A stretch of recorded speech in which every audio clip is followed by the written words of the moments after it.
Week 4, direct restorative, packable composite, and flowable composite. Once the tooth has been prepared with the appropriate adhesive material, now we can move on to placing the filling. I have 2 examples of packable composite. I have a syringe paste, and then I have a compula with a CR syringe. These 2 need to be put together to apply it directly into the tooth. I also have a plastic instrument. This one happens to be a grade 4-5. There's multiple different instruments that you can use. You can even use a Cantwell condenser or burnisher as well. I also have a couple of examples of flowable composite. The difference between flowable composite and packable composite is the amount of resin matrix. So the flowable has less viscosity, it flows more easily, so there is less resin particles. It's not as strong, the particles are much smaller. It's great for a class 3 or a class 5, anything that isn't in a heavy occlusion or a potential for a heavy wear situation. So this material could be used for a liner also. This would not be good for a posterior restoration, and especially not a class 2 posterior restoration. Okay, so that's why we have this material that has a much higher viscous or higher viscosity resin with polishable and strong particles. So there's micro and macro particles in this hybrid composite material. So if we're going to use the syringe paste type of composite, I have a dappen dish or something to put over the top of it when I extrude it, because it's light sensitive and can cure or set firm, polymerize very quickly. So the syringe type of material is just a tube that you unscrew a little bit and it pushes that packable material out. Extrude a bit of it on to your mixing pad and put your dappen dish over the top of it to protect it from the light.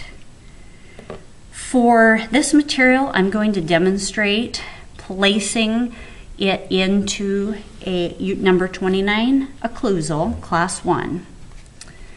So let me just back up for a moment. So if we have a tooth that has been prepped for a composite, so this is a tooth cut in half, and it has the cavity prepared.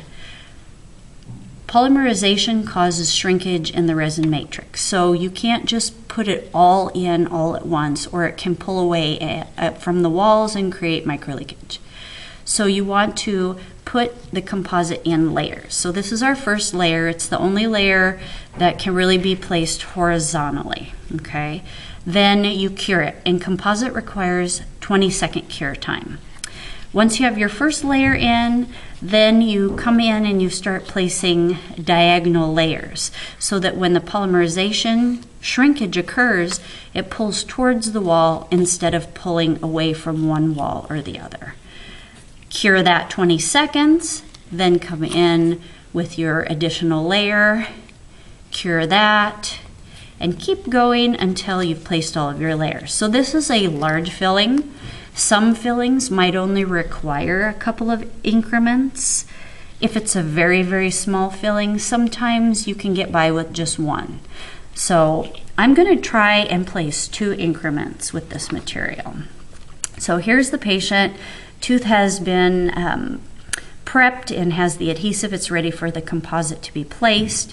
If I'm passing this to an operator, I'm going to hand them the instrument and hold the mixing pad under the chin. As they are scooping the material, I will remove the dappen dish from over the top of the material. They can come in and grab a little bit of material on their instrument.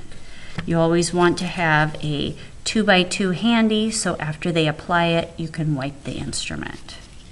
So let me demonstrate how to place this material. So you put a little bit of that composite right into the cavity prep and just pack it in. Okay. If you need a little more, grab a little bit more. Try to place it at a diagonal so that you're coming up to the cable surface margin on the buccal, but you're towards the pulpal floor on the lingual. Then you're going to come in and do your 20-second cure. Okay, I'll get the light out of your eyes. Make sure you have a good fulcrum and that you're not touching the fiber optic tip to the material. If it sticks to the material, it can damage that fiber optic tip. Okay. Then let's place the second layer or the second increment.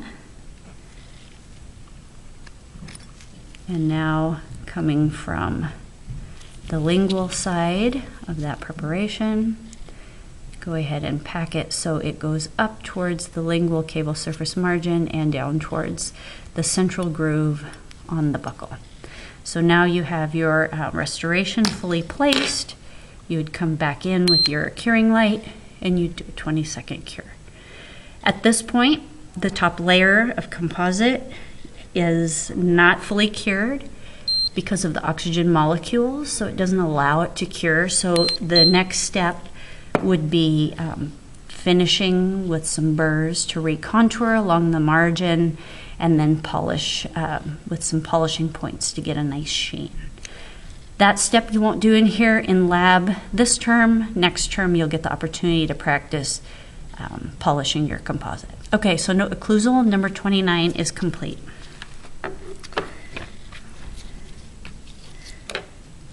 All right, so let me show you how to put together your CR syringe and your compula. So there's a little opening right at the top of the gun, and then of course the handles that the operator will use to grip and extrude the material. So the compula just snaps right into the top. And you see there's a little metal bar on the inside that pushes the material out. So you can rotate the tip upward for the maxillary, downward for the mandible, and right to left for any class 5 restorations. The tip indicates the color, and there's a matching shade guide. So if you'll notice there's different colored tips, that just means that it comes in many different shades to match the enamel and the dent, and so you get that perfect match. So the tip comes off, and you want to extrude a little bit out. You want to get rid of if there's any that is kind of dried out, or sometimes there's a little bit of fluid and liquid that comes out of it. You want to make sure that the best quality material that's in the tip is coming out into the tooth.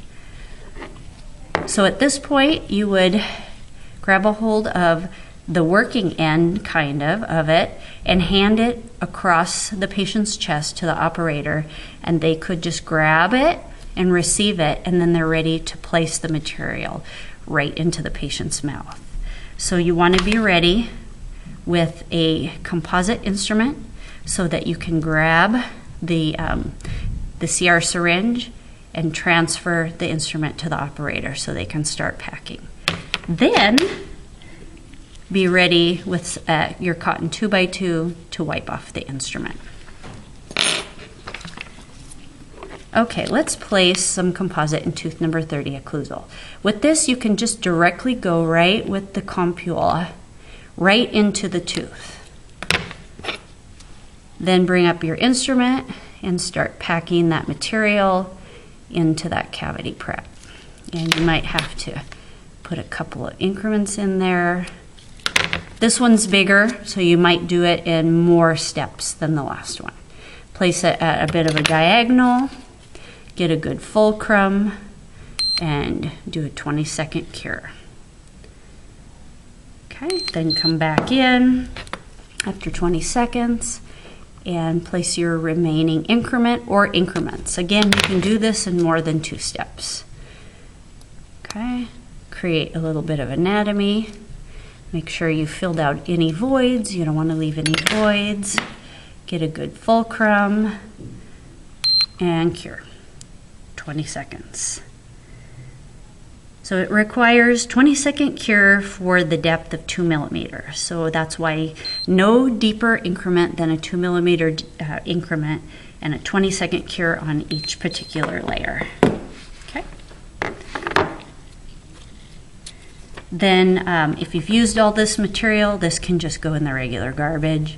If you haven't used it all, you'll want to double wipe it and put it back. So I'm going to take that on out of there. Now let's move on to talking about our flowable material. Again, flowable is not used for heavy occlusion, biting surfaces. So this example today, we're going to place it into number 29 buckle. It comes in a couple of different delivery systems. So we have a syringe style, much like the etch-it, the tip comes off and a new tip goes on.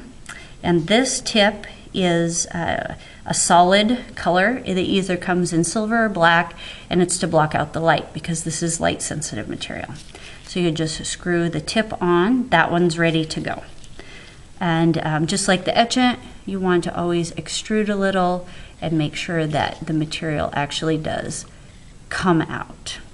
There isn't anything more frustrating than going to use it when you're at that stage and then the tip doesn't work. So that one's ready to go. There's also a Compula style. It is not packable, even though it looks very similar, it is different. And how you can tell is when you take the lid off of it, it has a similar syringe type nozzle on it, okay? This does fit into the CR syringe, however. So let's go ahead and place that in there. Now, I don't care which one of these you use. They're the same. Their delivery system is just a little bit different, okay? You still will need some type of plastic instrument because you will need to shape it and contour it.